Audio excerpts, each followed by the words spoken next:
bit within it.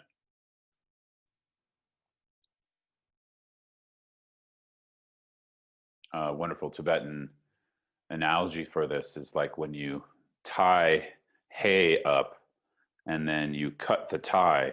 It's like the hay stays in the same shape, but it settles a little bit. So I like feeling like that in my body. And just connecting to a few deep breaths in and out of the nose. Just allowing the breath to draw you deeper into the body, into your experience.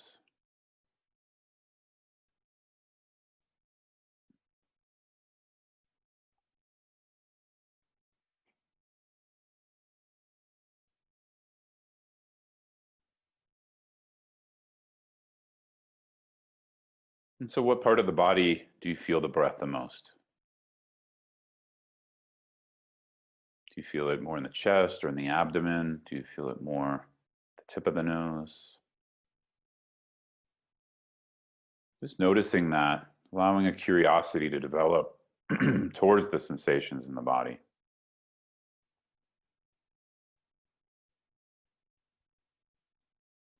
So here we're always starting with the first two aggregates of our experience, form and sensation.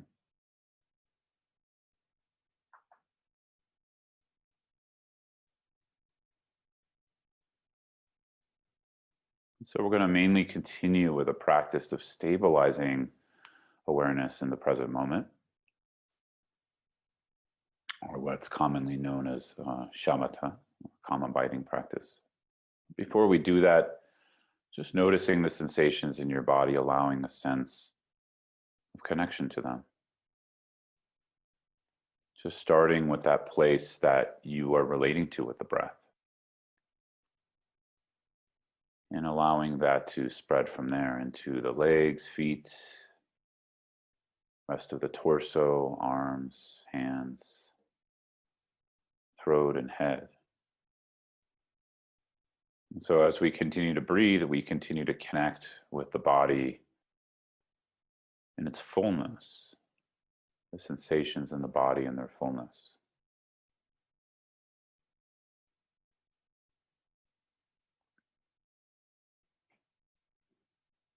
And so here's where we also meet the variety of sensation, pleasant sensations, unpleasant sensations, neutral sensations.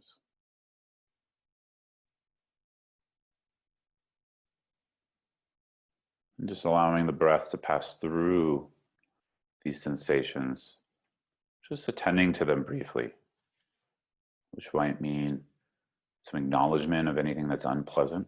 For me, like being a little sleepy is often unpleasant because I want to be awake.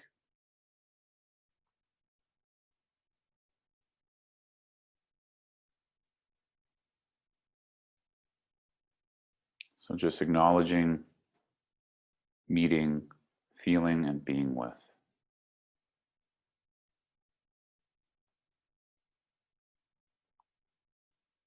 We'll do this just for a few moments, a few minutes, just relating to our experience without resistance, practicing meeting and being with it.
So now just allowing our awareness to meet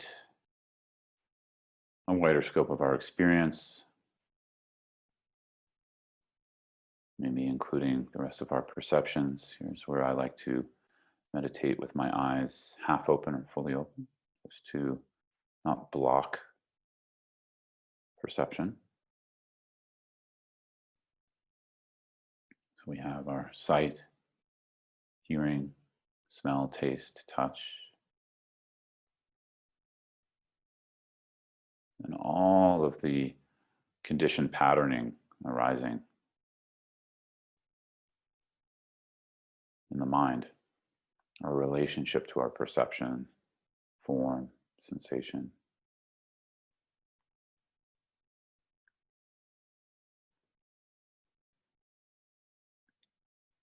So slowly we let more and more of our experience just be as it is, because we're training mainly in stabilizing awareness, just allowing the awareness to simply rest in the moment with the object of the breath and body,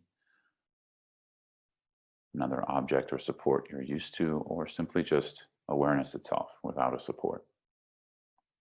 So allowing awareness of each moment to be fresh and training the mind and working with distraction. So if we're aware, we're not distracted. Thoughts can come, they can go. Perceptions can come, they can go.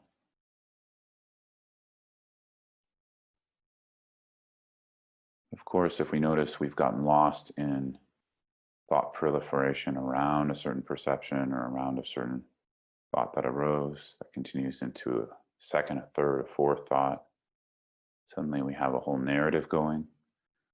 Just clicking back into being aware of that narrative, coming back to the support, or we're not using a support, just simply as soon as we recognize that narrative, we're aware again. We're back in this shamatha without support, simply resting on clear knowing aspect of the mind itself.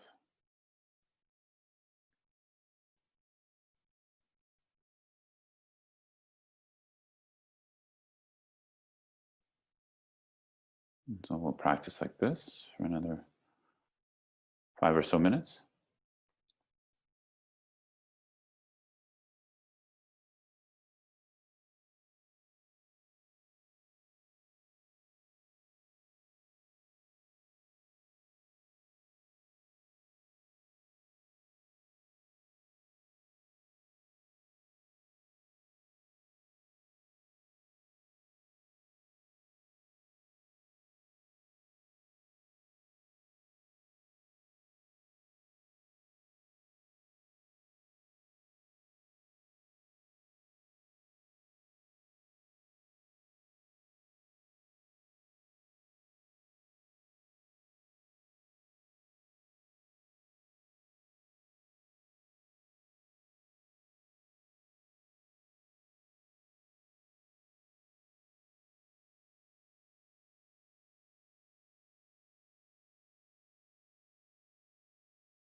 So in our last few minutes of practice here,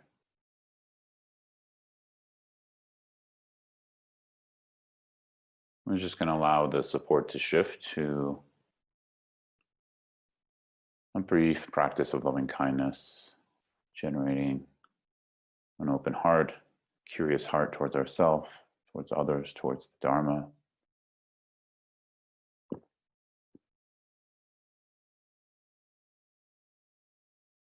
So if you want to place one hand over your heart center, you're welcome to do that. If you don't, that's also fine. But just starting to tune into the heart and just noticing what it's like when we drop the stories here about the heart and simply just relate to how it is now, whether it's tender, whether it's a little bit blocked or not so accessible.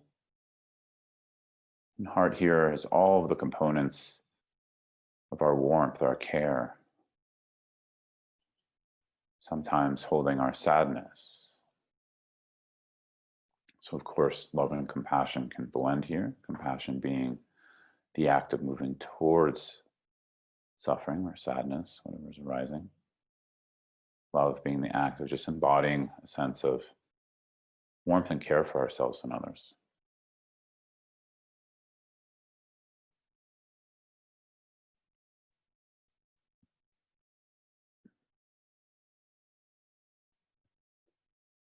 So whatever you're feeling, at whatever level of intensity, just relating to that. This could also be just like a small candle flame. It doesn't have to be a big experience or something totally perceptible, just tuning into what is.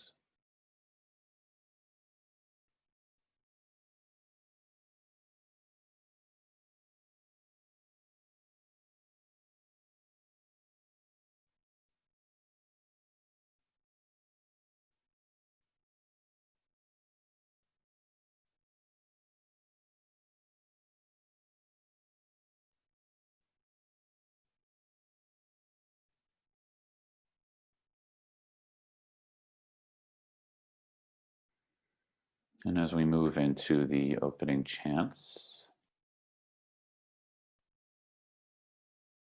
just allowing the sense of felt awareness, sense of felt care, warmth, be a part of those chants so they're not just words we're mimicking or just saying by rote.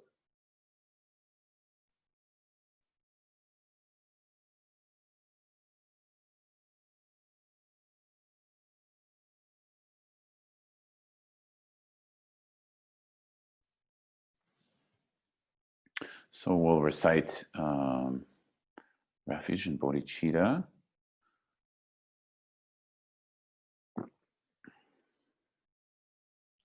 And then we can do the mandala offering. So we'll do it once in English to start, then once in Tibetan, and then again in English, just kind of switching it up today. So first in English. I go for refuge until I'm enlightened to the Buddha, the Dharma, and the Supreme Assembly.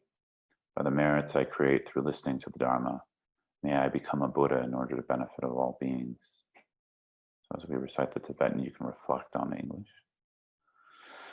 Sangye chodan sogi chonama chanchu bardo dani kyabso chi tagi chinin gepe sunam ki choda penshir sangye druparshu.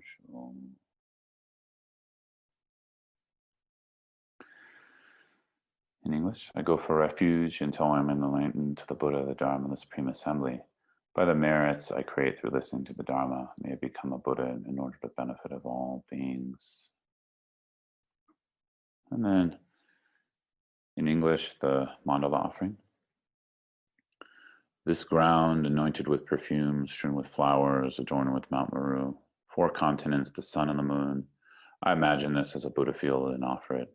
May all living beings enjoy this pure land.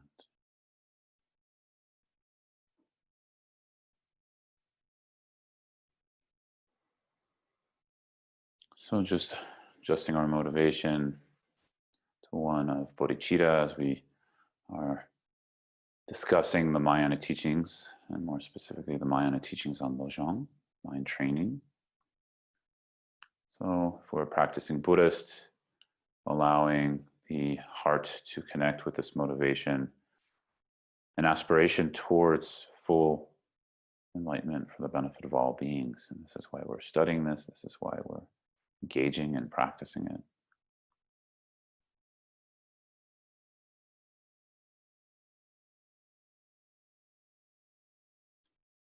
Okay, thank you. So it's our last Saturday, and the whole text is pretty wonderful, but in a way we've saved the best for last. These last three verses are quite profound. It's kind of the essence of lojong is really in these last three verses. Before we do jump in, what I'd love to do is just hear from you all if there's anything that's been coming up in your practice of the teachings so far, your reflections of the teachings that you either wanted to share or ask a question about. So you're welcome to do that if you want. You can spend a couple minutes doing that. We've got a small crew today.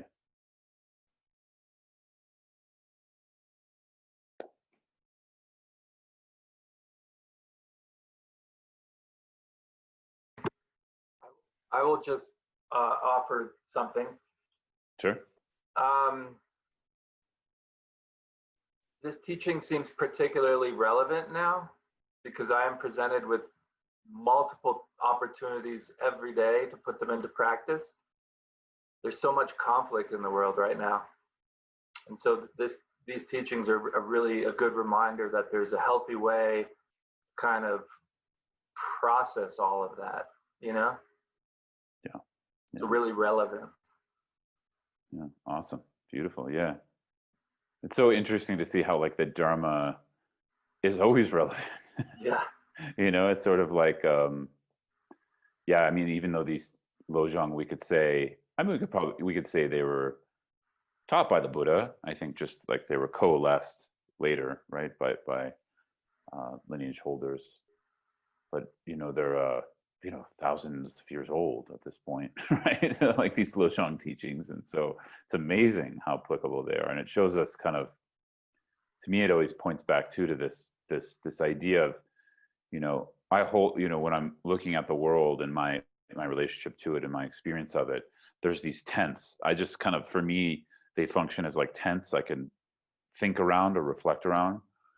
And our Buddhist tent of like I consider that the larger tent of samsara, right? This larger tent of all of our confused perceptions coming together and interacting with each other in this world, and that being circular and kind of repetitive, life to life, where we think we're having new relationships with each other, we think we're experiencing new forms of war and new forms of conflict, but they're actually just the same things repeated, different. And then I say different clothes, right? Like different costume. And I don't mean to make light of it that way, but and then under that is the smaller tents of like our current situation now, where people are calling it like the two pandemics of like you have the coronavirus pandemic, and then you have the other pandemic of in the United States of kind of racial inequality coming to light, and more and more, and other issues, economic issues, etc. So yeah, so we always have these smaller tents, and I think for me, what's so useful, just hearing, just thinking what you were saying, Adam, is like reflecting on all of them, like not denying the smaller tent. We need to work with that and be in relationship to that in a positive way. But as a practicing Buddhist, we're always referencing it back to this larger tent. And I think for me, it actually gives hope, strangely enough, even though this larger tent is a little bit like, we're talking about beginningless and endless samsara. We have there's one way of phrasing the bodhisattva vow, which I really like. I think it's from the Zen tradition, where they say, sentient beings are limitless. I vow to free them. And so this is a very profound statement and also kind of confounding because, okay, sentient beings are limitless. I vow to free them. So first we have like, what does it mean to free someone? Am I even capable of that? Is that even right for me to do? If someone's not asking, of course. And then sentient beings are limitless. And so that limitlessness is this sense for me of both the relative nature of samsara and what we're talking about, the circular nature, which seems like it's moving through time, but as we're going to talk about today, is maybe not necessarily moving through time. Kind of is and it isn't.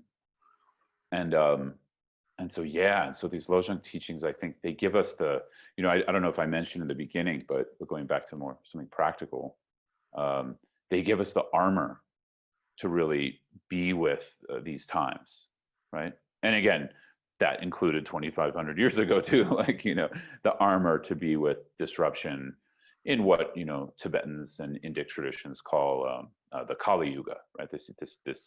This time of conflict, which Kali yugas are very long. You're talking thousands and thousands of years, hundreds of thousands of years, I think. So we need this kind of armor as practitioners. Lojong is kind of like this armor we use not to deflect the world, but to engage deeper in it. So it's a different kind of armor. Yeah. Anyways, maybe too much, but maybe. Great, thanks. Yeah. Thanks, Natasha. I see your name there. Natasha Adam. I'm using her laptop. Yeah, I figured that. Anyone else? Anything that's kind of been up for you?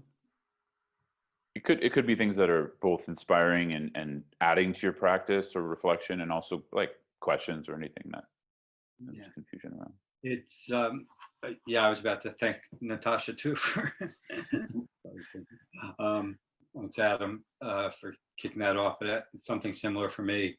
And what you were just expounding on, Scott, is that I've just been reflecting more and more about how duality is the cause of all this stuff, the me and the other, right? If it wasn't for the me and the other, the me and the other is the cause of all this fear and loathing and hatred, racism, xenophobia, whatever ism, and just that everything that's going on now, everything that's going on is just springs from duality. So the closer we can aspire and aim and study about non-duality, it's on a personal, not on a personal level, but starting from a personal level to expanding that, the closer we can get to compassion, love, right? Art, and, just how duality is just pervades everything, and all this comes from the fear that's created by the sense of the other and the me, right? Yeah, perfect. Good reflection. That's what you're reflecting on? I've been reflecting on that a lot, in practice and informally and not formally. Yeah, we'll talk about it a little bit more today. It comes up in verse 8. Thank you. Thanks, Dan.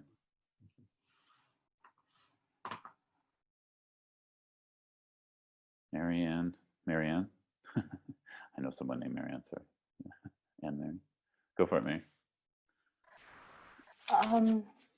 I too enjoy these teachings. I enjoy your interpretation, and I enjoy the verses themselves. I find that I have to really also take myself in consideration, because I tend just to go out and do everything I can for others. And for me, it's also really a time to break open issues that the lack of compassion I have for myself, the hardness that I place on myself, my inabilities on so many different levels, self-criticism, stuff like that.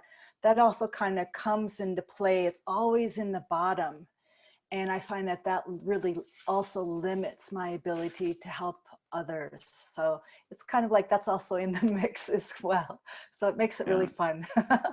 Yeah. Wonderful. And I think that your you're directing your attention there is really worthy. And just one note, if you don't mind, because I think when we've studied really traditional Buddhism, especially like lojong in this context, really it starts with like where we're working with our self-centered cherishing, right?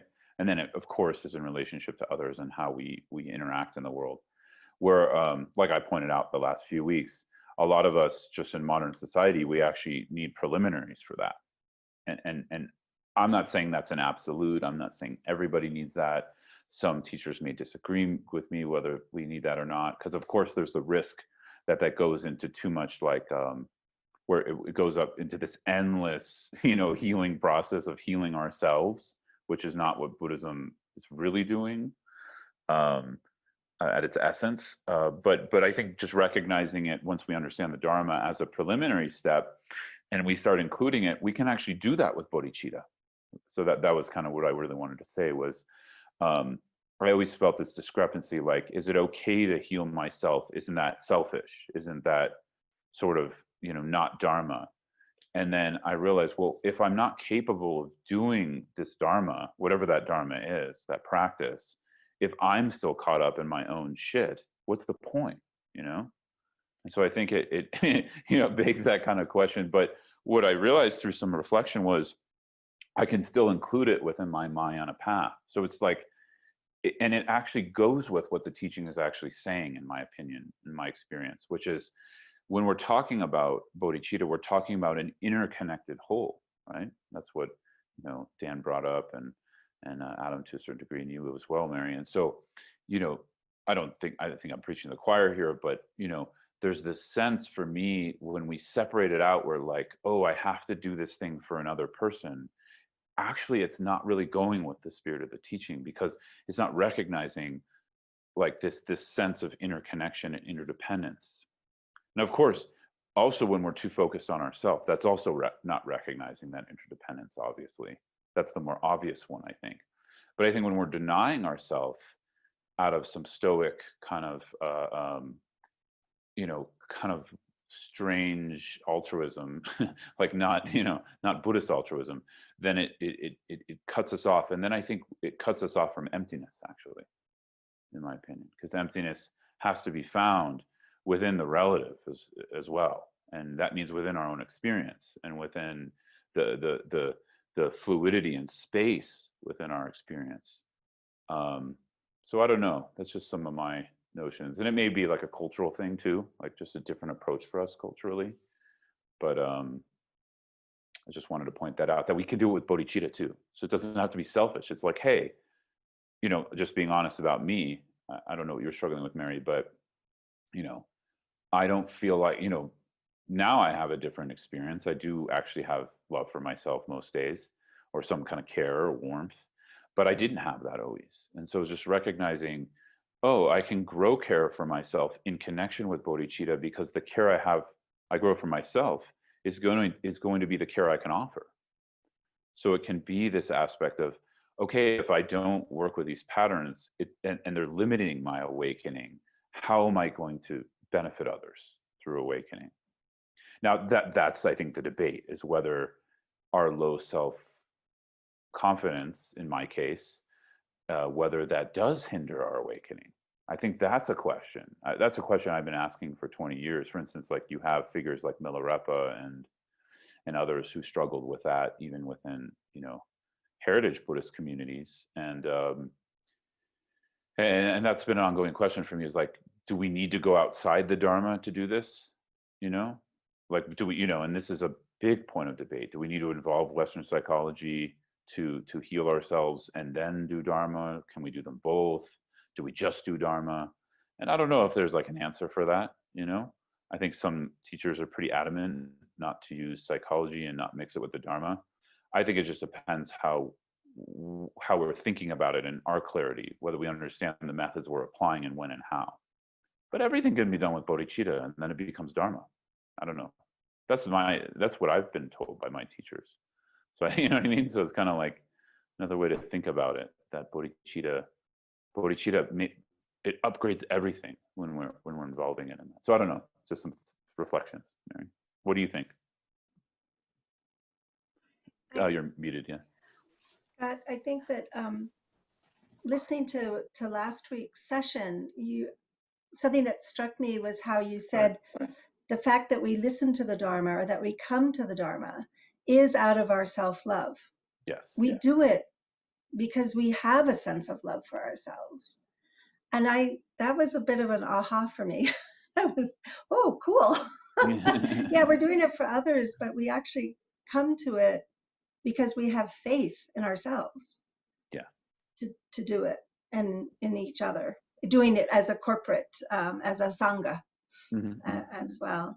And then also something that really, I guess, speaks to me these particular times was the sixth lojong saying was, when someone I've benefited in and in whom I have great hopes gives me terrible harm, I shall practice regarding him or her as my holy guru. And that's just really important to me, a personal experience with someone that I feel deeply betrayed by. Yeah. And the need to not react with anger and instead of practice patience, which is really, really hard. It is really hard. But that's where this saying is so helpful, to be able to pull that out and to remind myself that it is possible, that it is, take a deep breath and sit with it and feel the pain, right? Sit with that and say, that's okay, I will survive this. And but I often just fly off the handle too, so comes and goes. Yeah, it's one of my favorite quotes from a teacher named Kempo Sochum Gyaltsen Rinpoche, who said, mistake after mistake, I traveled the unmistaken path. So, this has to be included in our practice, that we're not going to be perfect at this, right? Yeah. Wonderful reflections, man. Yeah. By the way, that phrase about, how we come here because we do love ourselves, not because we hate ourselves, we engage with the Dharma or seek anything, actually, like even a cup of tea. It doesn't have to be something profound. That comes from Mingyur Rinpoche, so he has some wonderful ways of talking about that. I just want to give him credit. I just really appreciate him in that sense, where he really tries to connect people into their innate Buddha nature, and love being a quality of our Buddha nature, right? Like in some traditions of Buddhism, they would actually say, like, Buddha nature itself, its essence is not, it doesn't have a flavor or quality. Its essence is just sort of open and spacious. But then because of that, qualities come out, like loving kindness, compassion. And we're talking about more non-referential, non-dual aspects of it. So, for an enlightened being, once they've perfected their Buddha nature, or essentially grown that seed and watered it and into a full enlightened tree, those qualities are there. I mean, we're cultivating them along the path, but they're also naturally part of our Buddha nature. I think that's a really interesting perspective. Yeah, because that helps me to recognize, oh yeah, like, I don't know, for me, it's not that inspiring to think like I'm poor and I need to get rich. You know what I mean? And again, the Buddha Dharma can reference awakening in this way for us. And that can be useful. I'm not saying that's bad, because that's another way to think about it. But for me, thinking I'm already rich and I just simply need to connect with that richness and let that open and grow and practice that, we could say we're still practicing that richness, right? We're practicing bodhicitta, practicing shamatha, vipassana, loving kindness, compassion, bodhicitta, etc. But it helps me to think like that, I mean, that's what I resonated with what you were saying. It helps me a lot to think, okay, there's this richness, like, they have this famous analogy for describing our Buddha nature, which is like a poor person who has buried treasure under their house without knowing it, and the wealth of the Dharma and the methods of the Dharma and lojong, so we can discover that richness. I really like that. Anywho, I didn't mean to add to it. It was just some reflections. I think everything y'all said is perfect as it was. Nothing to add. Mary, I just want to check in because I didn't get to hear back from you. Was there anything because you were muted, so I couldn't hear you. You're Oh good? no, and your class last week was wonderful. And what I was referring to is just the lifelong process, Yeah. of just taking a look at my mind, Yeah. So anyway, really appreciative. Yeah, me too. No, I just wanted to give you, because we were, Yeah, thank you. wanted to hear what you had to say. Yeah, cool. Thank you. All right, so thanks, Anne, for that segue too, because I didn't really cover verse, let's see, 6 too much last week, and I wanted to start there now.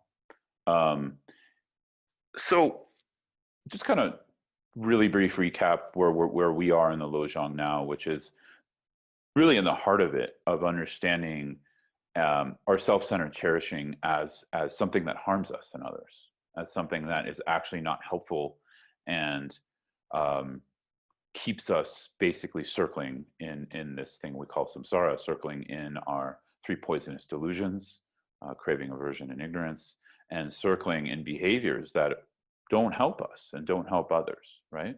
Or are mixed. We could say a lot of our experience is mixed. We mean well, and then, so we do something and then it doesn't completely, shift the situation, or it turns out there's another problem, right? And this is kind of what samsara is. It's this circling where we try, but everything, because it's dependent upon cause and effect, has another effect that then interplays with it. And so we start to understand that the self-centered cherishing is not simply what's getting in the way of us being like a good, what do you call it?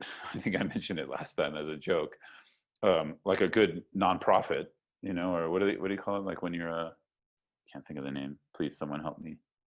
When you're an NGO, right? And again, I'm not disparaging that. It's wonderful to be generous.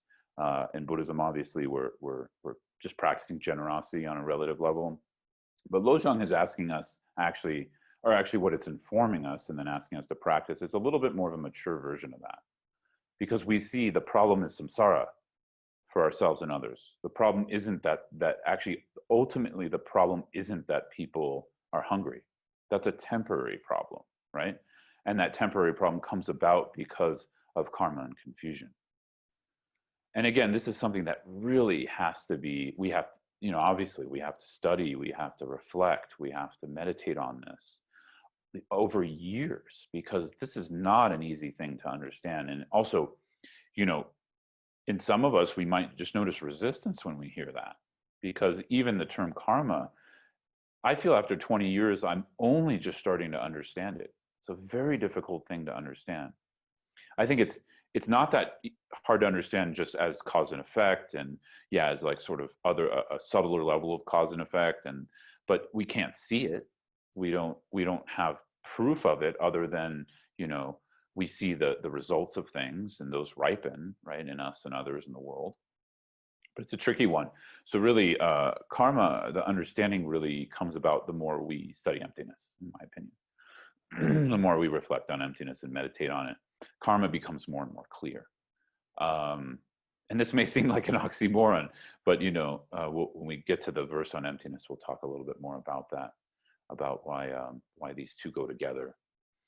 What was I talking about?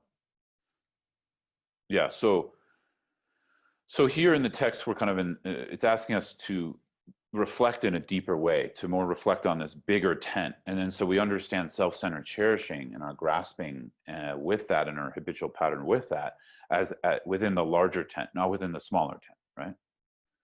I mean, it's both, but this larger tent of unawakening and not knowing our Buddha nature, where we're still in habitual patterns that sort of hide it and continue to what do you call it? Not bring it about fully. In a way, and this is really, I'm a little reticent to mention this here because we're in the Sutrayana and I don't want to bring in Vajrayana too much, nor do I want to get in trouble. But in a way, eventually we kind of even say all of it is part of the Buddha nature.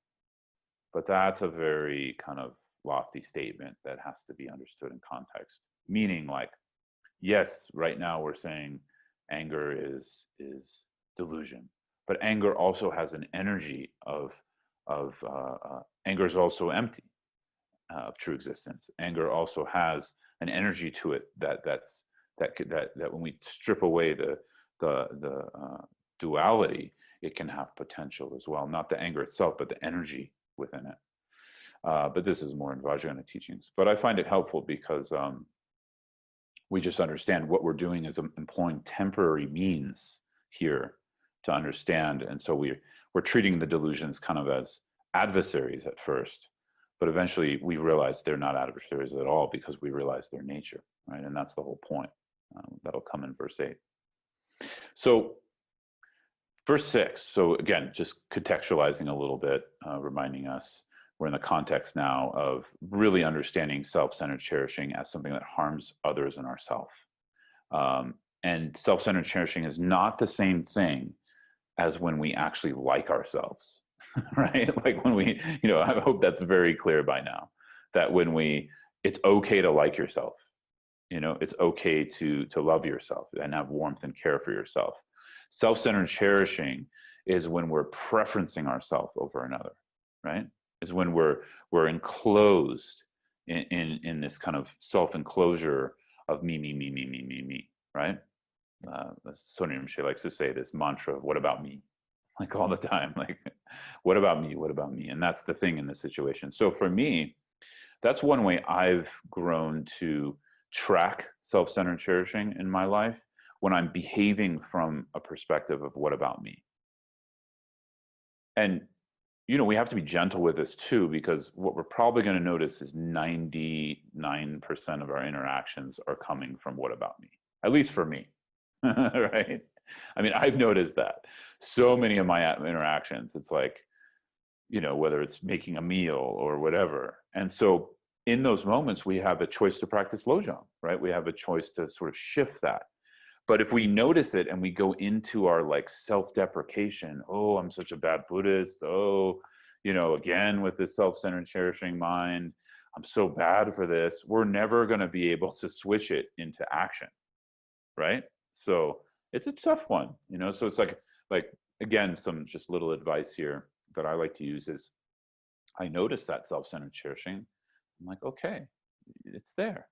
That doesn't make me a bad person, because underneath that, I have Buddha nature. I always remember that. Underneath that, I have this potential for awakening. The self-centered cherishing isn't my nature. It's just confused behavior on top of that nature, right? We could say. And so then it helps me to kind of like challenge that in the moment in a healthy way, where I'm not challenging myself, I'm challenging the behavior. You see? Again, some people might not like that, because some people, I don't think in here, but some people might say, well, don't you need to like have self-responsibility? No, in Buddhism, the responsibility comes towards our behavior in relation to the world. It's not about demeaning ourselves in the process. This is something I highly dislike about woke culture right now. We call it that.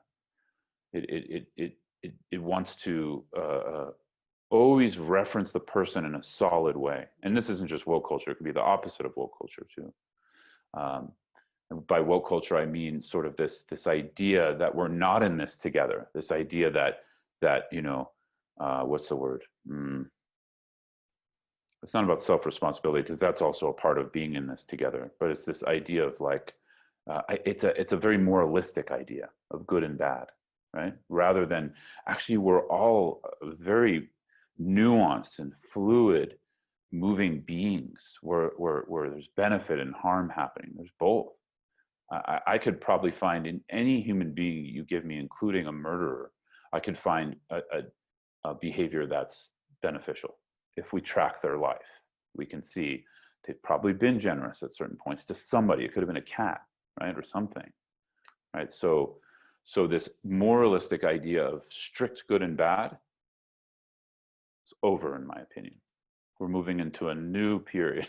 Sorry, I'm just trying to say that so it can happen, But how do we do that? We have to do that on a personal level. So when someone is collectively saying, "Oh, you're not feeling bad enough about this," we can say, "Well, I regret the behavior. I'm taking self-responsibility for the behavior," and we move forward with that, right? So when someone is trying to demean us, we tell them, "No, you're not going to demean me, because When you demean me, you're demeaning yourself.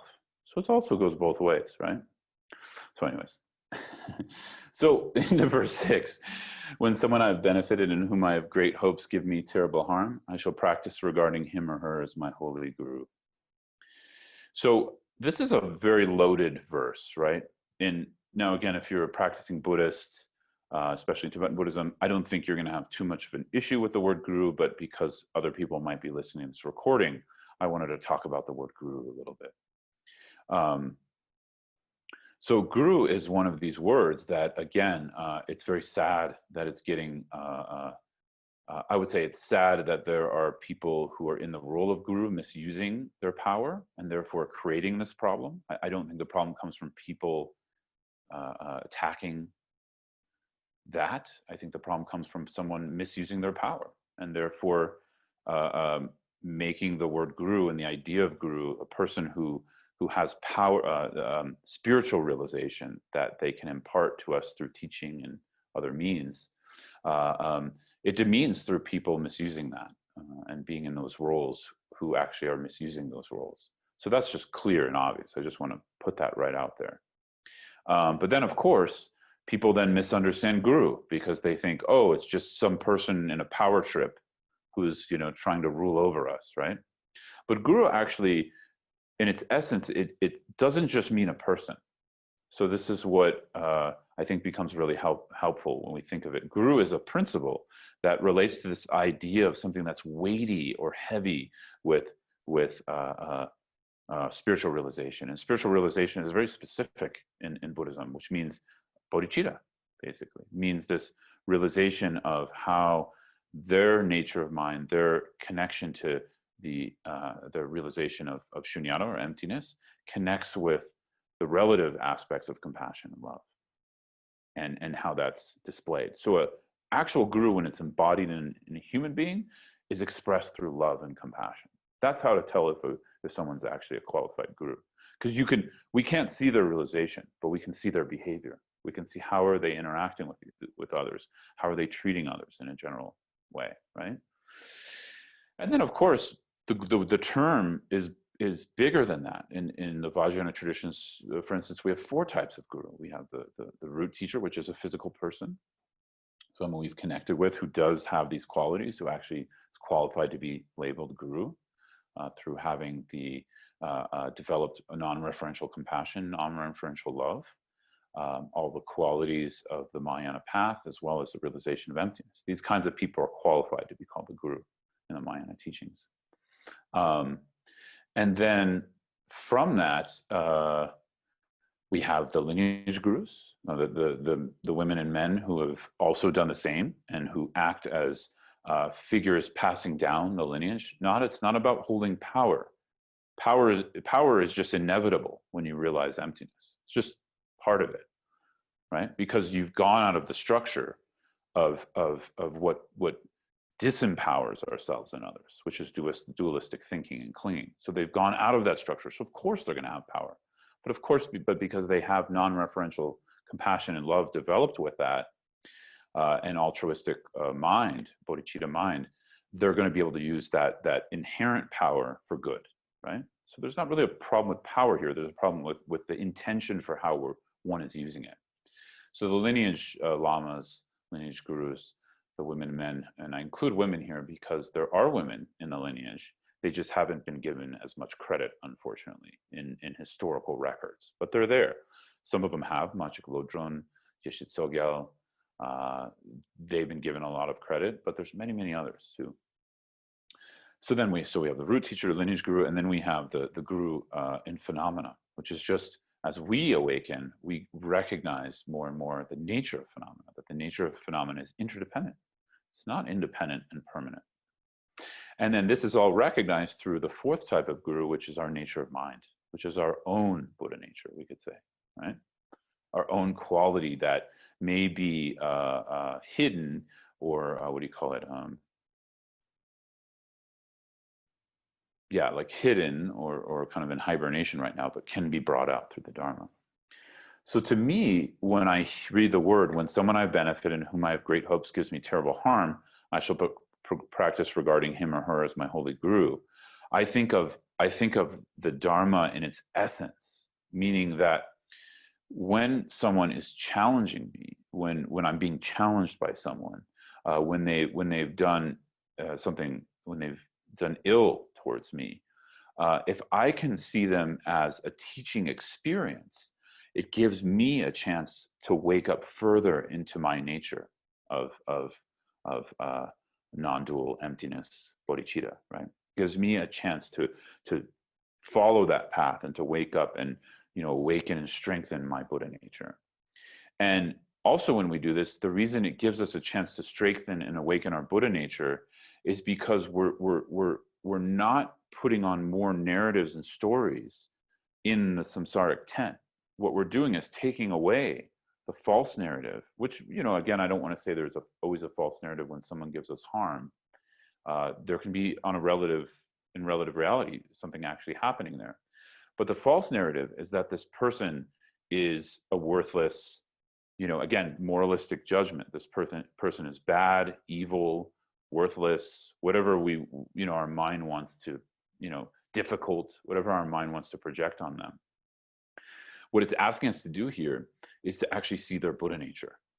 This is how I look at this. And to me, this becomes much more practical here, where if I choose to see their Buddha nature, which means, yes, they may be misbehaving and doing something harmful on the top, but underneath, it's coming from a place that wants happiness. And of course, they're doing something that's not going to, most likely, if it's creating terrible harm, it's not going to accumulate happiness for them. Nonetheless, they're confused about their intention. So compassion can arise, and out of that compassion, we can see the teaching within it. And to me, the teaching is both seeing our Buddha natures, and that one is not higher or lower than the other, they're equal, but at the same time, using the harm to train the mind in patience, to train the mind in impermanence, to train the mind in emptiness, to train the mind in bodhicitta, in love and compassion, despite of the harm. So why this becomes so powerful is because it's easy to do when someone's giving us good things. Like if someone's supplying me with candy every day, it's easy to develop love for them. It's much harder when it's someone who's giving harm. So to me, that's the essence of what this verse is saying in relation to what it means, holy guru, right? And of course, it could mean just plainly like a teacher. They're being a teacher for us in that moment. But to me, what's the teaching? And there's many ways to interpret that. But I said mainly, for me, it's that this always going back to this purity of our Buddha nature, always going back to that at our essence, we do things because we're confused. We don't do things because we're ultimately evil. I do want to say one caveat here, which is I think this doesn't also mean, well, this definitely doesn't mean we become a doormat for that person. And this also doesn't mean, I think, that we do not vocally speak out if that harm is illegal or that harm is violently causing problems for ourselves or others, right? So this is where it gets really tricky, because, for instance, what if someone in a power role is giving harm and it's not for the benefit of others? Like it's very clear they're not trying to benefit through giving that harm. And again, that's tricky in itself sometimes. But nonetheless, let's say we've come to that conclusion and it's harming others. What do we do? Maybe we can practice lojong and work with it, and that's great. But what about other people? So this is where it becomes tricky, and I just want to acknowledge that. Not just to placate our times in things like the Me Too movement and all of that, which I agree with, but just meaningfully. I think this, we can take this to mean, depending on what level we're at, that we don't deal with something in the relative world. And His Holiness, it has been quite clear.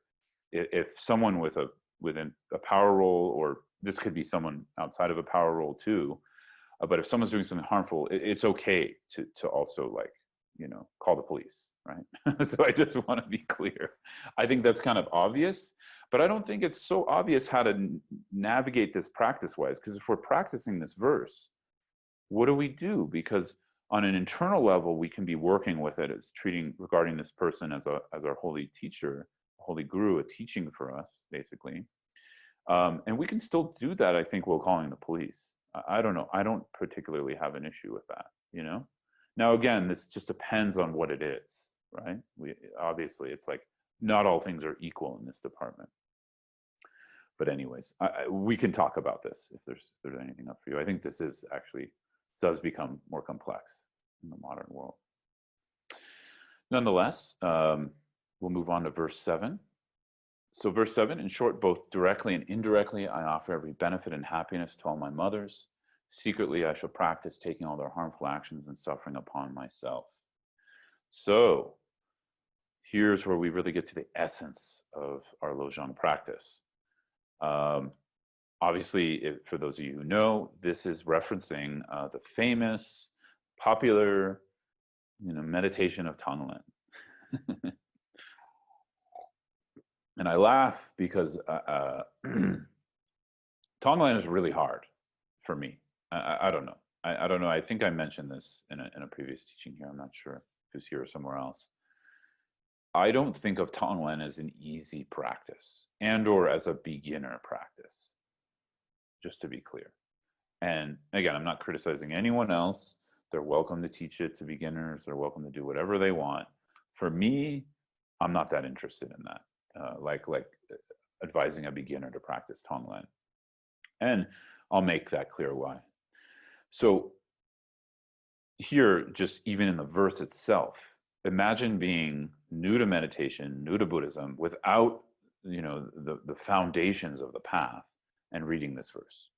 In short, both directly and indirectly, I offer every benefit of happiness and to all my mothers. I shall secretly practice taking all their harmful actions onto myself. Someone would be like, I'm getting out of it. I'm out of here. This is ridiculous. Any religion that says that is ridiculous, But when we understand it in context, it makes a lot more sense. When we understand the self-cherishing, self-centered cherishing mind is harmful, then we start to see, this is a practice to work with that self-centered cherishing mind. Even when we're not being presented with something challenging directly from someone else. We can work with this all day long in our imagination. So again, context, foundations. It's really important here. The other is secretly. Right? There's a reason that's in the verse here. This originally was a secret practice and I think it wasn't secret because they were trying to hide it from people, or because they thought they were more special, or you needed to jump through a bunch of hoops before you received it. It's secret because it's difficult. It's secret because actually what's happening here is also a practice of emptiness. And emptiness is kind of a self-secret thing, in the sense that we have to let that unfold and uncover that in our practice. Otherwise, we can read all the philosophical books and we have, we can just think we know what it is, but we have to study, reflect, and meditate on it. Otherwise, it doesn't become doesn't change our life that much, just becomes some interesting things we know. So secretly has this aspect of both, it connects us to something wider and deeper and more non-dualistic, or completely non-dualistic. And then, of course, if we're going around saying, hey, yesterday, I did Tonglen for you because you were being an asshole and I took your suffering onto myself, then it's not really engaging properly in the practice. So that's, another reason why secretly. We just keep it private, It's private when we're doing it, why we're doing it, with whom we're interacting in it, right? And so, and it's not to self-soothe. So this is why I said, like, at this point in the text, it's assuming we're mature practitioners. We're mature in our understanding of Buddhism, and at least we've practiced the foundations a little bit. And so in that maturity, we're also recognizing I'm not interested in doing Tonglen to feel better about a situation, or to make myself feel less activated and or what's the word, useful. So again, sorry if I'm being very harsh and a little direct here, too direct, but I think a lot of people do Tonglen because they just want to be useful. Go for it. You're welcome to. I'm not demeaning that. I think, sure, it's still a good practice, but it's not really getting at the point of what we're doing with Tonglen here, right? Tonglen being, now I'll be more explicit with what it's saying here, where we're actually imagining with an individual in the form of, for instance, like a smoky gray light taking in their suffering onto our self-centered cherishing, right? And as we take it onto our self-centered cherishing, it's kind of eroding that self-centered cherishing. And then as we breathe out some kind of healing medicinal light, we're actually giving all of our merit, our wealth, our health to someone else. And we're imagining that. We're not literally giving it, right? But we're imagining that. And this is why I said, to me, that's not easy, right? Because it doesn't feel good. In the short term, it can feel very challenging to the ego. It can be very, very threatening to the ego. And that's the whole point. So I feel if it's not threatening the ego, it's not actually working as Tonglen, right?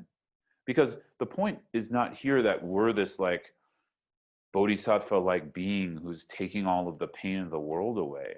That's kind of magical thinking, in my opinion, right? But what we're doing instead is we're training the mind, and we're training. We're training the mind in compassion and love in this kind of very intense way. But at the same time, it's opening us up to emptiness through eroding the self-centered cherishing directly, not through thinking about reflecting on emptiness. Although, of course, I want to point out that should be in the foundations for practicing Tonglen. Otherwise, it's kind of difficult whether it will go the right direction. But when we're doing the Tonglen, it's experiential. And so why we feel good is because our ego self-centered cherishing went down a little bit, right? So whenever I feel good from Tonglen, it's either because I suddenly feel I'm useful, or like I feel of benefit somehow. And that's not bad. It's just, I don't want to demean that, but it's not really the point. The point is really to diminish our perception of this self-centered cherishing me that's separate from everything else. And so when we start to come into that more and more, and the compassion and love develops, we truly can be of benefit to others. So again, sorry for the directness, but I think this has to be talked about, because I see a lot of Tonglen being misunderstood out there. Now, again, I think it's still beneficial. It still is a process of developing love and compassion, which is excellent. There's no problem with that. But it's not really what the Kadampa Geshes and all of our lineage figures, I think we're intending. Hence why, secretly, it's being informed by this idea of self-centered cherishing, and how that diminishes and harms ourselves and others first. So anything there? I just want to stop because I said a lot of stuff.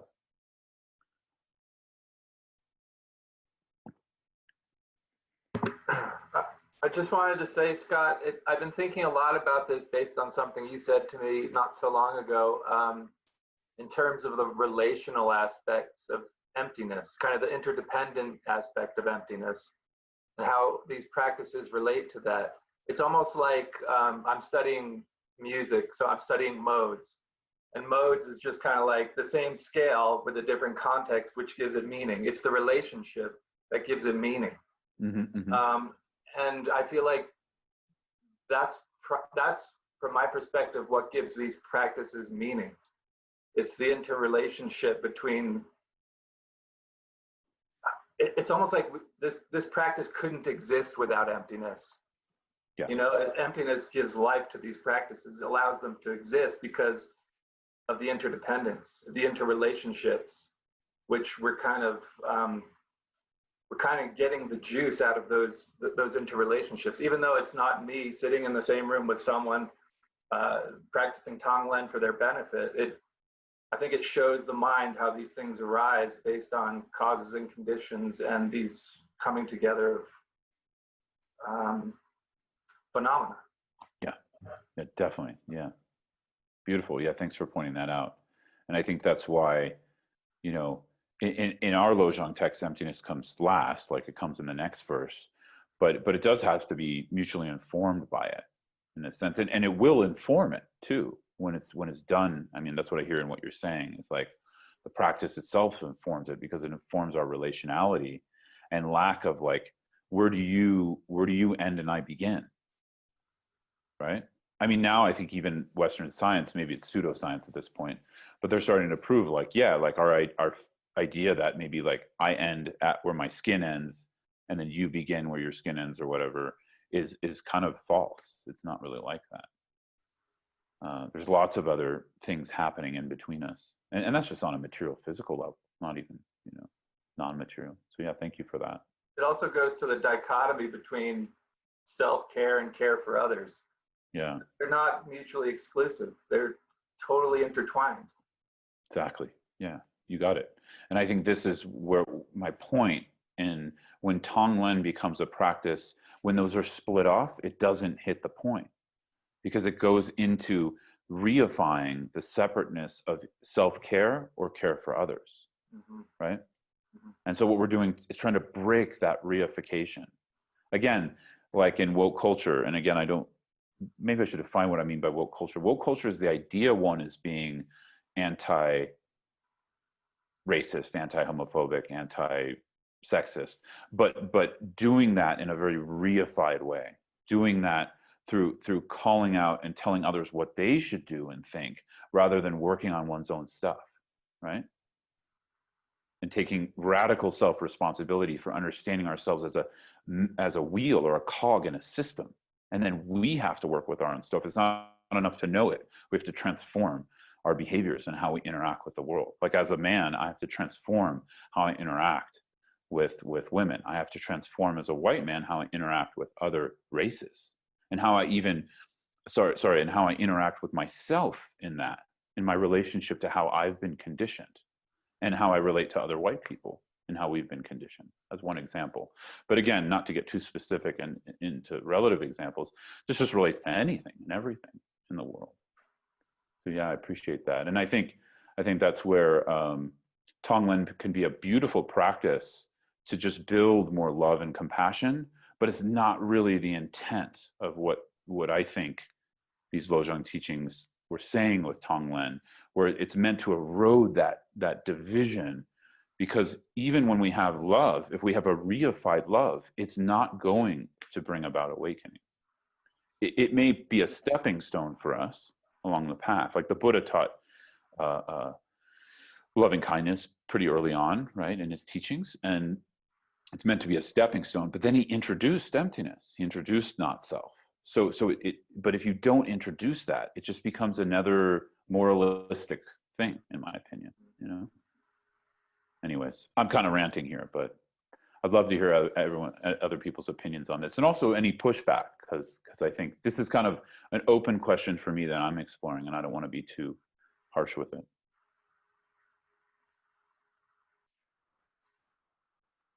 By the way, one of my ethical guidelines when I teach, besides just being a decent person and not harming through any power role I have, is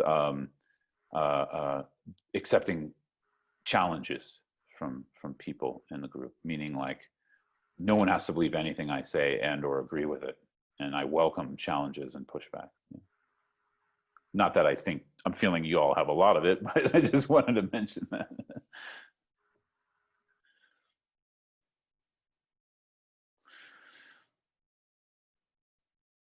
Okay, save them for the end. So Tonglen, I'm pretty sure everyone here, like, we know Tonglen, yeah? Has anybody not received Tonglen teachings? So I don't feel like I need to go into so much description on Tonglen as a practice. More, I think, when we understand the principle of it, we can understand we are feeling limited by our self-centered cherishing, and we're taking on the suffering of another onto that self-centered cherishing, and recognizing how constricted and fixed that makes us. And as that erodes, we're offering all of our merit, love, warmth, care, And what's so beautiful about Tonglen, the way we usually order it within lojong teachings, is it's more of an intuitive practice of altruism and loving kindness and compassion, which can be really helpful, because for me, sometimes I get sick of the analytical, like, meaning I love analytical, but sometimes I need to just feel rather than think, right? So Tonglen is an intuitive approach. And with that, they usually recommend, in the order of the teachings, usually working with the sevenfold cause and the sevenfold cause and effect instruction first, which is less of an intuitive approach. That's more analytical, where first we reflect on equanimity, then all beings having been our mother, then they're reflecting on their kindness, etc., like that. And it goes through 7 steps. And that becomes a training that informs the Tonglen. So I always recommend that sometimes we can go back and work. If we started with Tonglen, because it's just the sevenfold cause and effect instruction, I mean, just listen to the title of it. It's not going to be a popular meditation instruction out there. It's I've never seen it anywhere but hardcore Tibetan Buddhist communities. Tonglen, oh my God, you know. Just Google Tonglen meditation and you'll see it's everywhere, you know. And so probably what's more likely for some of us is that we're going to need to go back to the sevenfold cause and effect instruction as a way to inform Tonglen, right? That's how I use it, because also Tonglen it's like the sexier of the two, let's be honest. So as a meditation practice, so I did Tonglen first, I think, even though I was introduced to it in a traditional Buddhist format, not necessarily on an app. But then when I went back to sevenfold cause and effect instruction, and of course in the Gelug tradition, there's a way of combining them into 11 points, which I'm not going to talk about here. You can research if you want. Then it informed it in a way where I think the Tonglen became more meaningful. So I think in a way our study and reflection of the foundational teachings, or foundational to whatever Dharma we're doing, in this case Tonglen, those foundations help to inform it. That's what I find the most useful. They inform the practice and bring more richness of it, right? So with that said, we'll move on to verse 8. So verse 8, our final verse here, says, with all these practices, undefiled by the stains of the superstitions of the 8 worldly dharmas, by perceiving all dharmas as illusory, I shall practice without grasping to release all sentient beings from bondage. Wow. To me, that should be at least 3 verses, but it's all one. So Tonglen, taking and giving, right? We're exchanging ourselves with others, is really a remedy to the bondage of our self-enclosure. I've already been pointing out, right? It's really what we're doing to break out of our shell that's causing us suffering, and also not to be in right relationship with others. Yeah. So then, of course, ultimately, emptiness is the remedy. Emptiness is what cuts the root of clinging. It's what cuts the root of our misperception of the world and of ourself and of other, right? This is where all of the Dharma points to. In my opinion, if you really look at Buddha Dharma and how it's structured, the way the Buddha taught, all of the commentaries, the shastras that came out of the sutras, you see it's I was going to try to be funny. It's not a pyramid scheme goes up, right? What does a pyramid scheme do?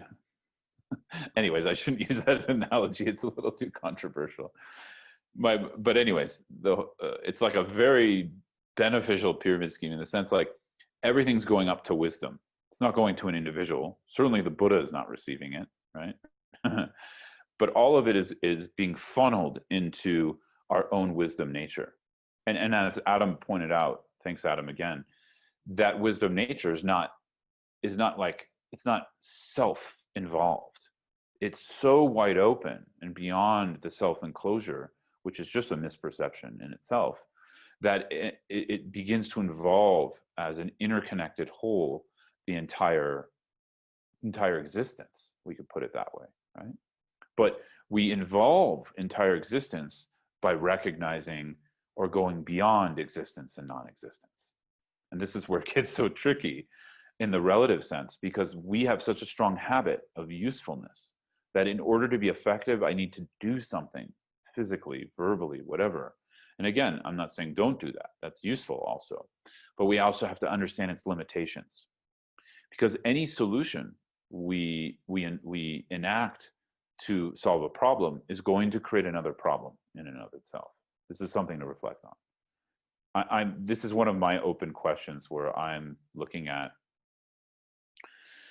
is there any solution that hasn't led to a problem in my life or in the world? And I'm constantly analyzing that and seeing like, and I haven't seen one yet where there's been a solution that is a permanent solution. Because what I mean by creating another problem is that it changes, it's impermanent. So it doesn't, so things shift again, and then it's not like, so let's say we have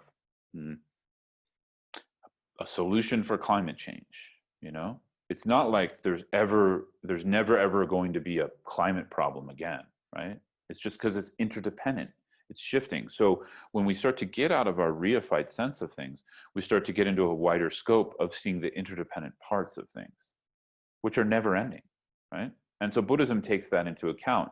Therefore, what we're seeking is the wisdom of emptiness that's infused and we could say innately connected to compassion and love.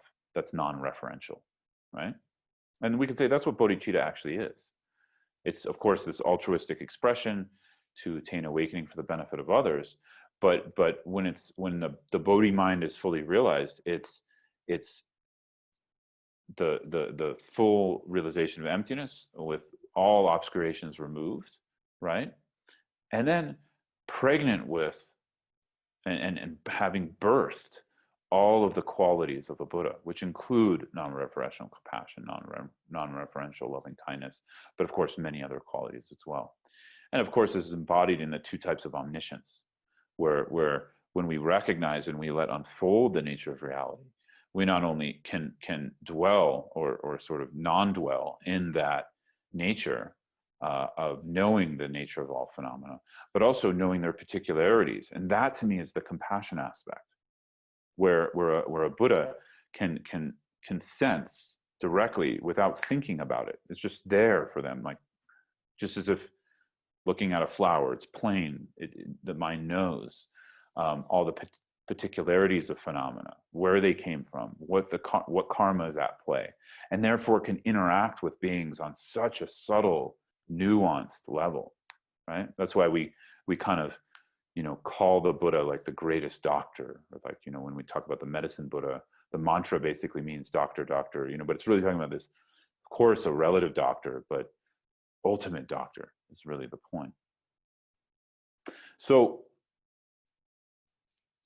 just pulling this verse apart a little bit, undefiled by the stains of the superstitions of the 8 worldly dharmas. So again, this is some kind of foundational, what I include as like maturity. And again, it's not a question for any of you. I mean, you should question yourself personally, but I'm questioning myself personally more for this, which is more around maturity of practice. And so what it's saying is, when we've worked with these 8 worldly dharmas, which I'll name in a second, right? When we've somehow, I used to think of this, I'm still in process with this, just being really honest. I don't have like anywhere I've landed. I used to think that like, okay, we got to clear away all the 8 worldly dharmas and then we can practice dharma perfectly. And I kind of don't see it that way anymore. And again, that might be more obvious to you, but this is one of my kind of maturation processes that's been more difficult, which is like, again, this idea of perfectionism, that when I get here or here, I'm going to be able to do it right? I'm going to be able to authentically practice. And when I look at my mind and how the path unfolds, it just doesn't seem like that is how it comes about. More how I'm looking at it now is that I have to be aware of the 8 worldly dharmas. I have to be aware of how they constantly pop up. It's like whack-a-mole in my life. That game whack-a-mole, where you like little moles come out and you bang them with a thing, fake moles, And so it's a little more like that, where like the 8 worldly dharmas are so endemic that actually, if we have any semblance of ego clinging, the 8 worldly dharmas are right there. To me, when you, I don't know, maybe this is me being ignorant and not schooled enough in the Dharma, which I'm happy to admit. But if the 8 worldly dharmas, if you don't experience a relationship to the 8 worldly dharmas again, you kind of have realized some semblance of egolessness. I don't know about full out emptiness, but you have some realization, because it's a big deal. So as I read them, just think about it. So the 8 worldly concerns are, you know, basically 4 and their opposites. So we have hope for happiness, hope for fame, hope for praise, hope for gain, and then their opposites: fear of suffering, fear of insignificance, fear of blame, and fear of loss. So I'm going to take out the word hope. I like the word expectation a little bit better. So I'm going to say expectation for happiness and fear of suffering, expectation for fame and fear of insignificance, expectation for praise and fear of blame, expectation for gain and fear of loss. Now, I will say, I think when we can come into some pretty strong semblance of these without having realized emptiness fully. But I have a feeling they're always going to pop up, even a little bit for someone, right? So for instance, I can see in my life, some of these I'm working on heavily right now, like gain and loss. That's a big one for me, you know, working on that one. Sorry, it's getting dark here a little bit. Try to get the light right. There we go. Gain and loss is a big one, right? In our society, a lot of our worth is kind of caught up in gain and loss. A lot of our worth is like, well, you know, what's your retirement portfolio look like, right? Like, you know, because we think of that as happiness, but there's also worth involved there. Praise and blame. Again, we might be cool on the praise, but we don't like the blame, right? Right? When someone accuses us of something. Same with fame and insignificance.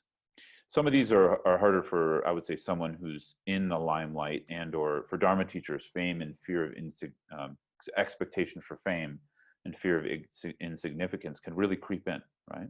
For those of us who actually like serve others in a role where we're in front of others. Hope, expectation for happiness and fear of suffering. That's just like, come on. I mean, that's going to be with us for a long time, right? You know what I mean?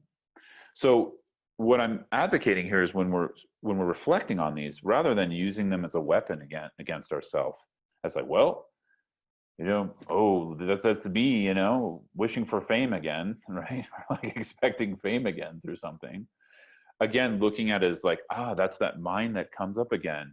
That's from the root of ego clinging, from the root of clinging to self-centered cherishing mind, is seeking that. And then the more we see there's insignificance in even seeking that, the more renunciation mind develops, the more our relationship to these erode. So that's what I would advocate, is sort of this idea that, okay, when I'm expecting happiness and when I'm fearing suffering, I'm suffering, I'm in pain, I'm distressed, I'm not happy. So why rely on those as reference points for my life anymore, right? Again, easier said than done. But the point is reflecting on it like that. So at the root, we're really talking here about craving and aversion. If we look at all of these worldly dharmas, it's really about relating to craving and aversion in more healthy ways. But to me, the recognition is that craving harms me, aversion harms me and others. Right? Not that craving makes me a bad person or aversion makes me a bad person. So you can see a theme here, right? You all are seeing. So again, I don't want to project onto any of you here or listening to this in the recording.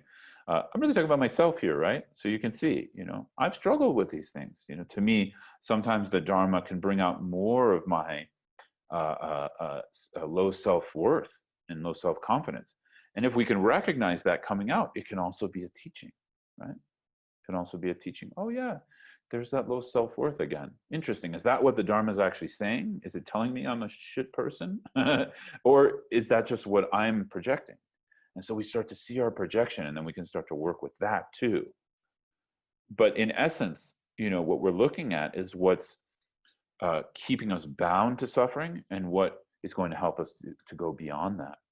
But here, what's so interesting in the first one is it's saying happiness is also binding. That's right. It's saying sort of expectation for happiness and fear of suffering. So that's one to think about, right? It's, once we study a little bit of Dharma, it's not so difficult. It's not such a stretch to see, anger, not so much fun. Aversion, yeah, it's painful, right? It causes harm. What about craving? What about when I want that second cookie, which is pretty much every day, actually like 3 times a day for me? Is that happiness? Like, is that causing me harm? Is that going to cause me pleasure? And it's difficult to see with the craving, but it's worthwhile. And then I think we get out of this self-deprecation with it. We get into like just the mechanisms of our behaviors. So to me, with all these practices undefiled by the stains of the superstitions of the 8 worldly dharmas, by perceiving all dharmas as illusory, I shall practice without grasping to release all sentient beings from bondage. It's going to the real point that if we want to help to other beings to release from the bondage of samsara, we need to be really clear that we have to practice non-grasping. We have to come into that more and more through working with the 8 worldly dharmas, through understanding our relationship to them, slowly becoming disinterested in them. I don't think of renunciation mind as a rejection so much anymore. I think of it more as a disinterest. It's like it's the mind that grows disinterest in behaviors and ways of thinking and being that cause me to suffer and cause me to sort of be stuck in happiness and suffering. But the big one here, again, like I said, all roads point to wisdom, the wisdom of emptiness in Buddhism, by perceiving all dharmas as illusory, right?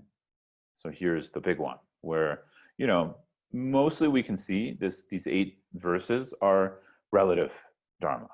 They're mostly talking about relative bodhicitta and relative methods for working with the self-centered cherishing, all of that, working with our relationship to others, working with the mind, basically working with adversity when we're challenged, using that as the path, right? And these are all relative means. And yet, of course, it has to mention, this is all for the purpose of being able to merge or unify the relative and ultimate. And in this sense, we have to also work with the illusory nature of phenomena. So it's not a huge thing on emptiness here, but it is alluding to it. It is talking about, by perceiving all dharmas as illusory, I shall practice without grasping. So how does non-grasping happen? It happens through working with the illusory nature of phenomena. So dharmas can have many meanings, right? So you all probably know this. If I'm just repeating it, feel free to ignore. Dharmas doesn't just mean the teachings of the Buddha. It can also mean just virtue in general, right? Here, the connotation is dharmas meaning phenomena, right? In Tibetan, we call nangwa. So nangwa really, in Tibetan, has this meaning or reference that whatever can be perceived or experienced is nangwa, is phenomena or dharmas. In Western science, they don't have this same idea. For instance, like a thought would not be considered a phenomenon. I think in most Western science circles, it has to be a physical thing, right? And then it can be a phenomenon. Here, it means thoughts, dreams, sensations, anything that comes through our 5 gates or our 5 aggregates. Gates would be the perceptions, but anything that happens in the 5 aggregates can be a phenomenon, can be a dharma, right? In a sense, the 5 aggregates themselves are kind of are dharma, are a phenomenon. So the practice on recognizing the ultimate nature of phenomena here is being pointed out or being advised to work with the illusory nature of phenomena, right? So I think illusion the Buddhist notion of illusion and the Western notion aren't super different, but I'll just define the Buddhist definition of illusion, or like paraphrasing it, which is basically something that appears, but when you try to find it, it's not there. That's what we would call an illusion. Something that appears, but when you try to, sink your teeth into it, have some kind of findability with it, it's not there. You can't find it in that way. So again, there's examples like a rainbow. That's a great example, because when we look at a rainbow, when we interrelate with a rainbow, it seems like, wow, this beautiful phenomenon, multicolored, in the sky, stretching from one place to another, right? Can be in lots of different shapes and modes. But when we move slightly, or the light changes, or the moisture in the air changes, the rainbow also changes. The rainbow disappears. So it's like this thing that appears, but when we try to pinpoint it, when we try to say, there it is, I can sink my teeth into it, I can grab it, it's not there. We can't find it. And what the Buddha was pointing out is that everything's like that. So this is really tricky, because how do we say, like, I have my, I'm experiencing a problem now with too much darkness on my face on Zoom because I have too much light behind me. Yeah, and it feels so solid and real. But when I move my computer, as you can see and probably annoyed by, see, it changes the situation, because the interdependent factors are changing. The what's making up what seems like a solid, real me, dark or light on Zoom, it's just an illusion.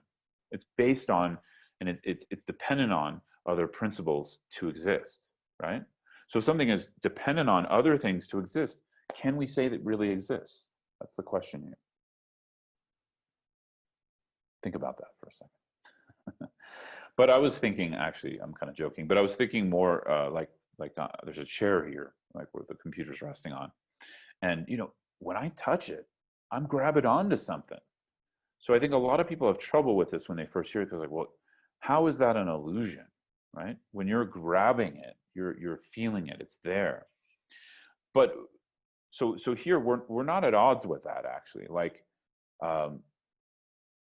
there's no problem, like when you drink your morning coffee, there's no argument whether, you're just imagining that it wakes you up or not. Like, that's not a problem in a relative way.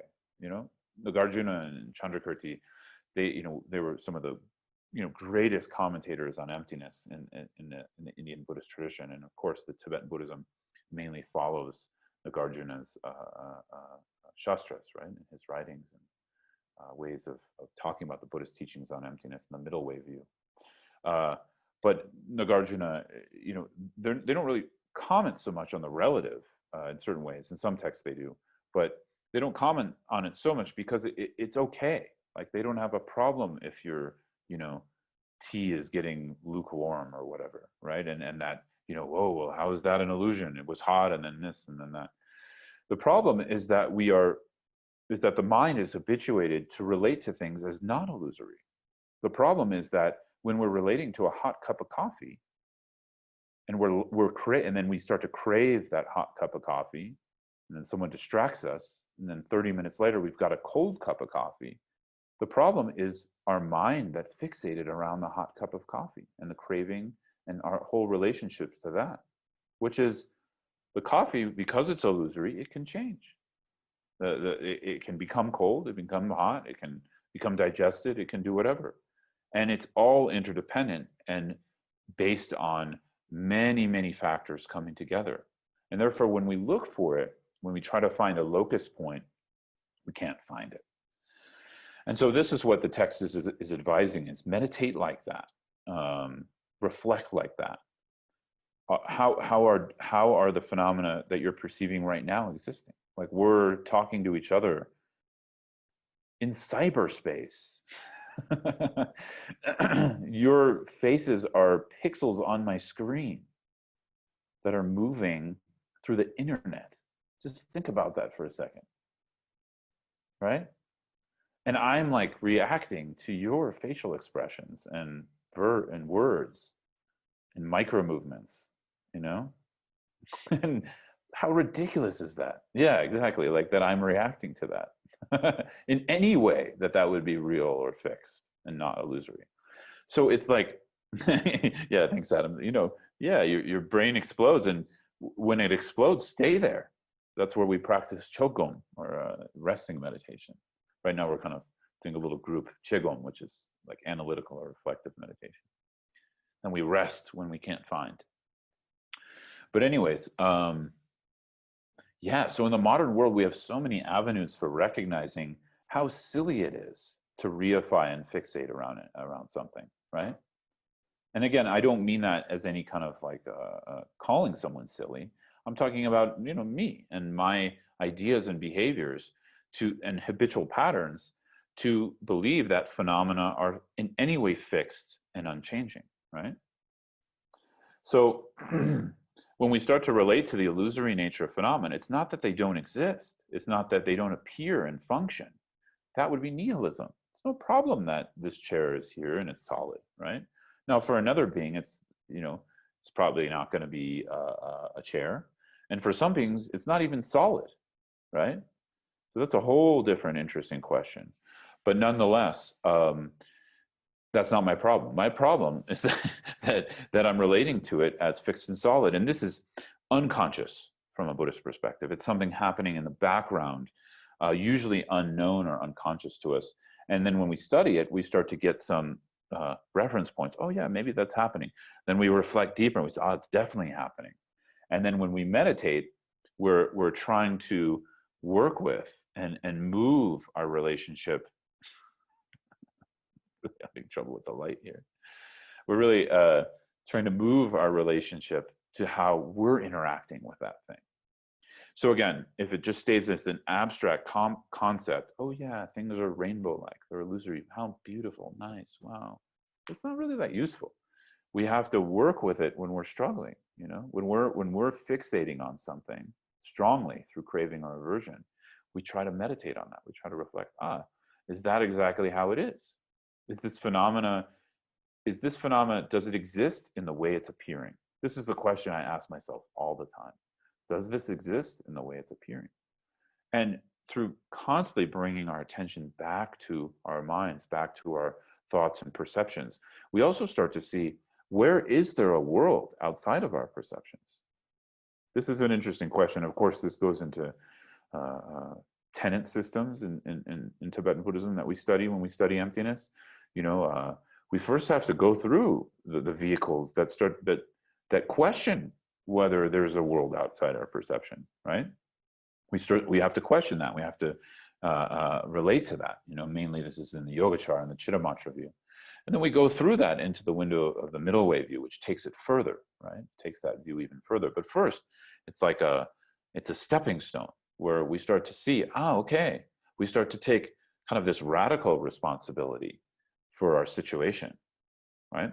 And again, it makes phrases early on in lojong make sense, right? So we have that phrase we were saying that I think can be quite challenging for people, myself included, which is like when someone does something, paraphrasing, something harmful, viewing that person as our teacher, right? Our holy teacher.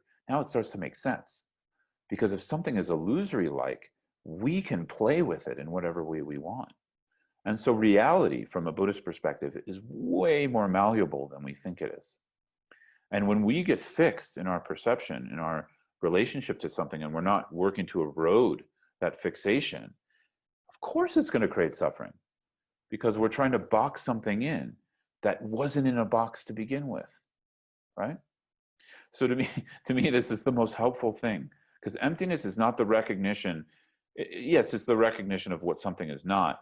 There is negation there, but it's not so much that we're trying to build up an emptiness. We're trying to take away, right? Another word for shunyata is zero, or can be infinity. I've heard from the Sanskrit, right? And so it's sort of like it's right under our noses, and because we stay fixed in our perceptions of reality and don't challenge those perceptions and ideas and thoughts and philosophies, then it seems so solid and real. But once we challenge them, we start to see the fluidity in our experience. So I think of emptiness as like it's fluidity. It's like we're as we reflect on this, we're melting the solidity of ice into what its nature actually was originally, which is water, right? And what water, it can flow, it can move, right? You can color it in different ways. And so we learn a type of play through emptiness. Emptiness is really the best news possible. And as Adam pointed out, emptiness actually allows things to appear, right? That's how things appear and function.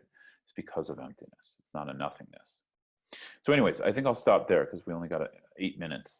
But that's our text. I would like to read one quote real quick.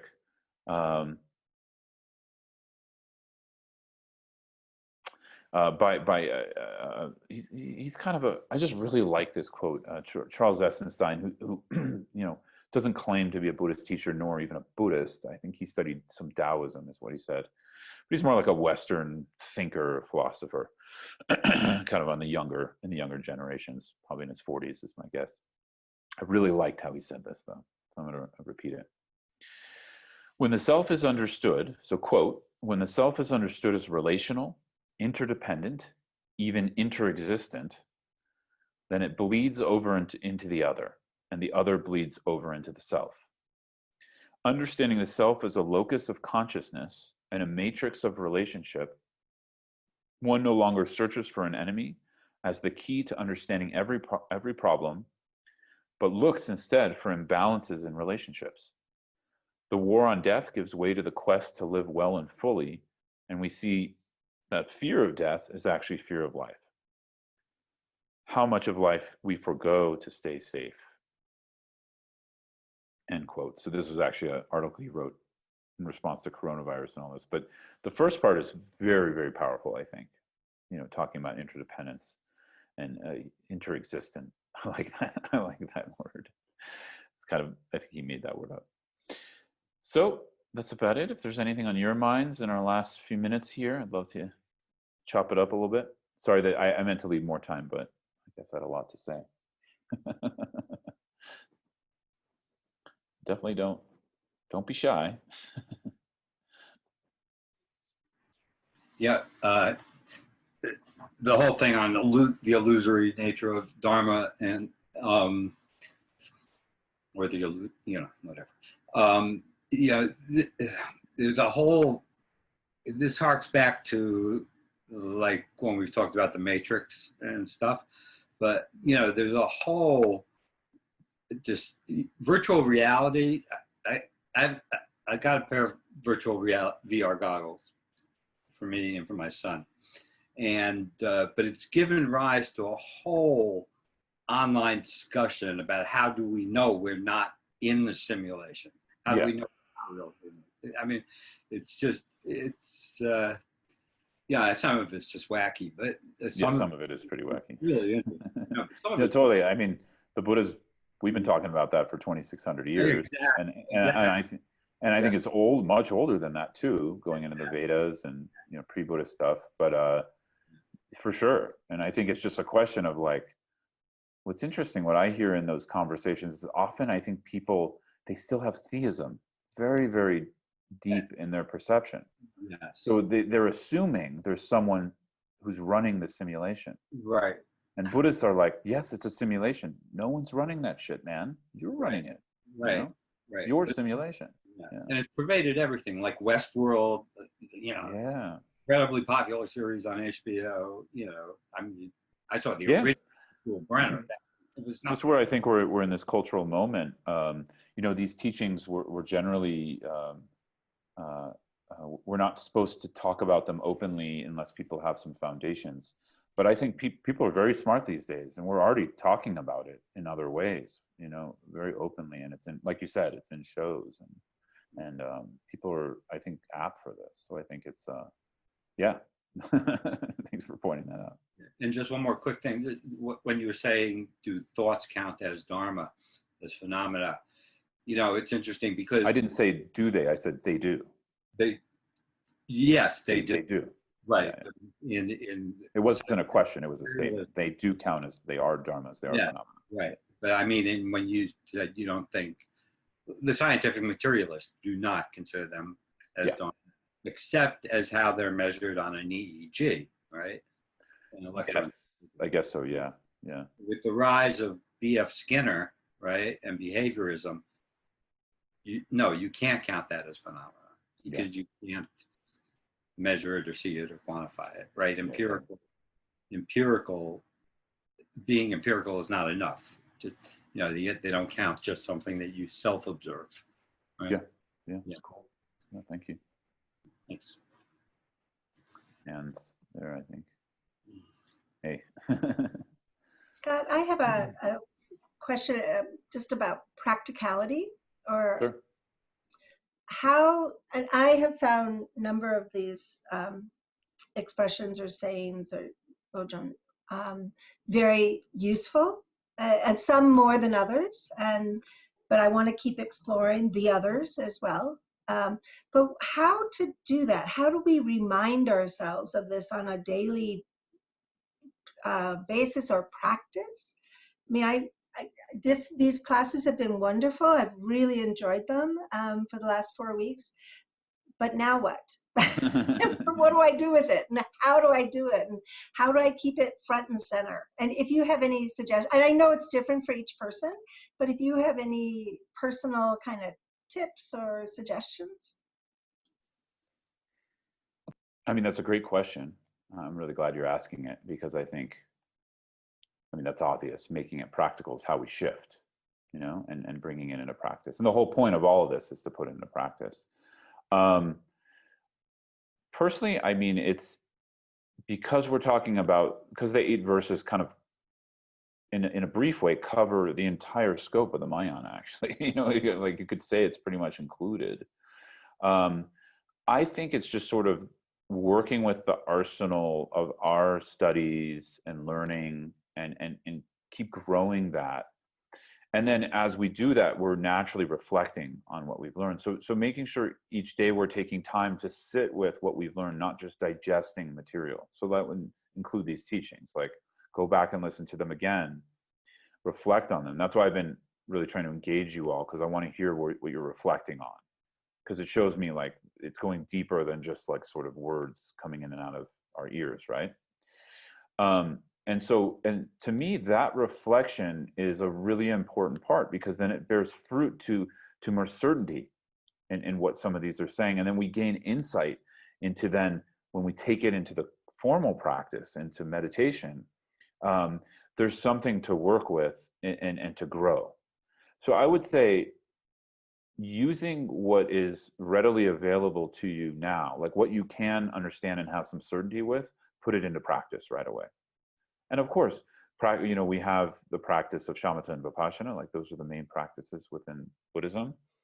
But within this, obviously, like Tonglen is, it's the main practice. So putting Tonglen into practice, not just on the cushion, but off the cushion. And we don't have to always think of it as like this big thing we do with visualization and lights coming in and out. For me, it just can be done really in a flash way sometimes on the street, where it's like, okay, I'm taking that on and offering this back. So we can do it all the time. So I think what I would advise is just sort of, because there's so many practices and there's so many things, we have to narrow it down. And then as we do that, it affects our relationship to those things we didn't include in that narrow window either, right? And then we start to relate to those, and then Dharma practice becomes a lot more, what's the word? Interwoven, like everything starts to interweave rather than seem like disparate parts and disparate practices. But as far as this, just see where you're at, like in everything that I said, like what resonated with you the most is like, okay, that hit deep, or I feel interested or more passionate about practicing in that area. Go there, work with that. Because we had in the initial just what I call the preliminaries for lojong, which is just working with our own bodies, our own relationship to sensations and mind, and that could be, so for me, I do all of it, but we might want to spend more time there, right, if we need to. Does that make sense? So I'm not giving like specifics, but it's like that. I think that discernment too really helps us, because then it's just not like we're not just following our feeling of where we think we need to go, but if we understand it in context, we can discern what we need to do, right? Discernment is really different, I think, than just like, oh, that, you know, that sounds wonderful, because usually we're just going with our craving when that's happening, right? Thank you. Yeah, thanks for asking that. Anyone else? We're over a few minutes, I realize, but. So last one, I'm gonna miss our Saturdays. So maybe we'll dedicate the merit. Yeah, Mary? Mary, did you have anything before closing? Or if you don't, it's fine. We can just do the merit, the chants. Well, of course, we all want to thank you on behalf of Thupten Norbu Ling, our board, our CD, our staff. Scott, we just really want to let you know how much we appreciate your teachings, your viewpoint, and we look forward to having you back. I know for sure you're scheduled for September. There might be something popping in before that or definitely after that, but we are so grateful for your time. Thank you. And for sharing from your heart. It's really obvious. Thank you. Thanks so much. Yeah. No, and I really appreciate all you, you know, it's down to a small crew now, but, you know, everyone else who joined into everyone's dedication and interest in this. I can see people are really like want to practice this and really want to engage. And that to me is the best time to come together as Sangha, you know, and you all are really open and curious, and that's really meaningful. Yeah. So thank you. See if I can get out of the dark here. It's my fault for going in front of a window. So let's do the dedications, yeah? And we'll close.